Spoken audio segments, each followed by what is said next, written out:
সরকারি চাকরিতে কোটা বাতিলের দাবিতে দেশের বিভিন্ন স্থানে সড়ক ও রেলপথ অবরোধ করে বিক্ষোভ করছে শিক্ষার্থীরা। বরিশাল কুয়াকাটা মহাসড়ক অবরোধ করে বিক্ষোভ করছে বরিশাল বিশ্ববিদ্যালয়ের শিক্ষার্থীরা। রাজশাহী বিশ্ববিদ্যালয় সংলগ্ন মেহেরচণ্ডী ফ্লাইওভারের নিচে রাজশাহী ঢাকা রেল লাইন অবরোধ করে আন্দোলন চলছে। বেলা 11টার দিকে বিশ্ববিদ্যালয়ের বিভিন্ন হলের শিক্ষার্থীরা বিশ্ববিদ্যালয়ের প্যারিস রোডের সামনে জড়ো হয়।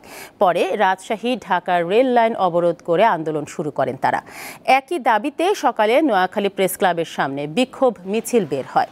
কোটা বাতিলের দাবিতে যশোরে সড়ক অবরোধ করে বিক্ষোভ করেছে যশোর বিজ্ঞান ও প্রযুক্তি বিশ্ববিদ্যালয় এবং সরকারি MM কলেজের শিক্ষার্থীরা। দুপুর 12টার দিকে শহরের পালবাড়ি ভাস্কর্যের মোড়ে অবস্থান নিয়ে যশোর ঝিনাইদহ সড়ক অবরোধ করে রাখে তারা। এ সময় ওই এলাকাসহ শহরে তীব্র যানজটের সৃষ্টি হয়। পরে পরিস্থিতি নিয়ন্ত্রণে আনে পুলিশ।